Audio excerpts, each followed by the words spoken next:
Now, if you were in the market looking to buy yourself a sub 500cc single cylinder adventure motorcycle, well, a proper off-road motorcycle, well, the Yezdi Adventure wouldn't be on the top of your shopping list, primarily because it did not tick a couple of boxes as far as hardcore off-road adventure motorcycles are concerned. And of course, when Yezdi launched the motorcycle, it did resemble a certain Himalayan 411. It looked like a carbon copy. So the day has changed. The Himalayan has moved on to the 450, and Yezdi have carried out substantial amount of changes, they say, to the internals of this motorcycle and a couple of bits on the externals as well. So is it a complete off-road motorcycle now? You're about to find out. On the design front, Yezdi have executed some subtle but noticeable changes. Well, those big tank rails that were on there before have now shrunken down in size, and therefore helped shave off some kgs of the bike's overall weight. The next thing you'll immediately notice is the level of fit and finish, which has clearly been addressed. The paint finish on the metal parts, the curved plastic bits, and even the quality of welds and even the sticker work, well, it all looks way neater than it ever did before. And that's all well and good from the aesthetic perspective, but the main talking point about this updated bike is its updated motor, which Yezdi is calling the Alpha 2 engine. The engine that powers the Yezdi Adventure, now that is the same 334cc single-cylinder liquid-cooled motor that we have seen previously in the Java 350 Classic. Now obviously the displacement is the same, but then the power and torque, well, that has gone up to suit the configuration of this motorcycle. It produces slightly under 30 PS of max power, under 30 Nm of max torque, and the best part about this is that the previous Adventure model, well, it seemed to be lacking in terms of low-end torque because you really had to ring the throttle, get it to above 2500 RPM for that nice juicy torque to kick in. Not anymore, because with this motor, well, that torque is a lot more accessible from lower down the power band. Around 1500 RPM it kicks in nicely, and that really helps you when you're off-road in a sticky situation, or even if you're cruising around the city at low speeds. Before, well, it's not going to stall like before, so that's a real good thing.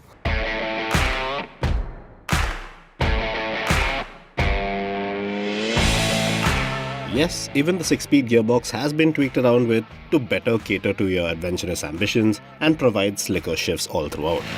And we're told that the engine mapping on there has been altered as well to suit each of the first 3 gears for better low-end tractability, and it's all there to be felt. Shifts are a lot smoother and a lot less clunky. Another noticeable difference is the revised exhaust routing, which now sees a more centrally located header, while it was previously located on the side of the engine. And this has in turn resulted in a shorter piping system in the process. Now the coolant reservoir, well, that has been relocated to the rear of the bike near the rear suspension so as not to cut down on the 220 mm of ground clearance. You'll also notice the smaller radiator on there, which is another part that this motorcycle has in common with the Java 350 Classic, as well as a redesigned bash plate which looks quite nice on there too. We've been informed that these last couple of changes have been carried out in order to address the heat issues that some customers found with the older bike. Previously, you would find the Yezdi Adventure a bit of a handful if you were stuck in a tricky situation off-road or while you were stuck in traffic at slow speed, because the bike's clutch lever felt quite heavy and unwieldy. Now Yezdi have addressed this issue in particular by throwing in a slip and assist clutch on there, which makes frequent lever usage more manageable in these very scenarios. Alright, so in terms of ergonomics, thankfully Yezdi hasn't toyed around with the existing model too much. So you still have the fairly decent ground clearance, around 220 I believe, and the riding posture is pretty much straightforward, upright, things within reach.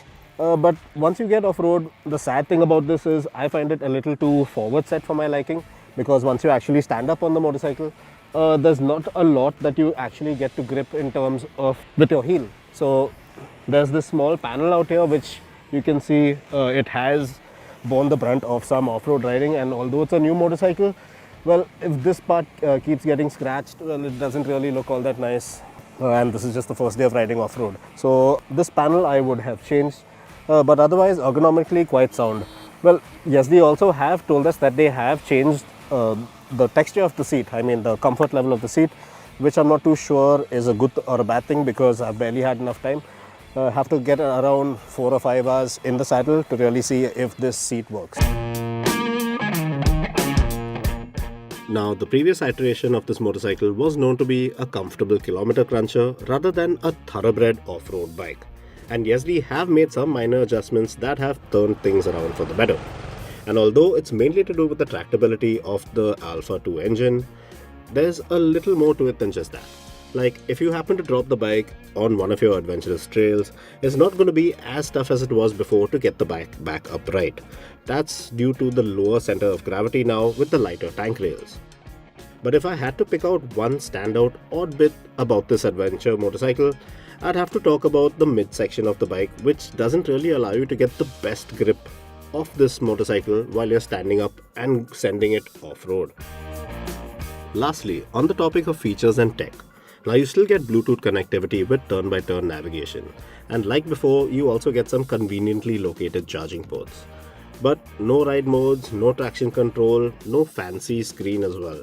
And in terms of riding aids, you just have 3 levels of ABS that you can toggle through on the go. And that's quite alright really, because you see, this is a fairly simple motorcycle that is rather uncomplicated in its way of function. And there's nothing really wrong with that, considering this bike's asking price. Alright, so in conclusion, is the Yezdi Adventure now a more complete off-road motorcycle?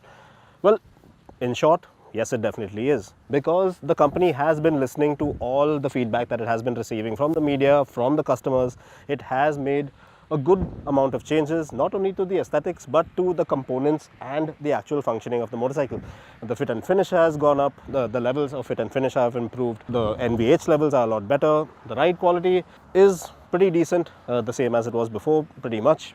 Because of the damping it has improved a bit, but then again, yes, performance, low-end performance, that's what this motorcycle was missing in the first place, and now it gets it. Now this motorcycle is priced at around 2,10,000 rupees to 2,20,000 rupees depending on the color scheme you choose, and yes, it still lies in the same ballpark price wise as Royal Enfield's Scram 411 and the Suzuki V-Storm SX. Now this is a more complete, I would say, off-road motorcycle. But the sad part is, this motorcycle, well, it is the motorcycle that should have been launched a couple of years ago in the first place. Now it still appears to be slightly dated, but if you're in tune with the entire dynamics and the Yezdi brand, you will fancy this one a lot better than you ever did before.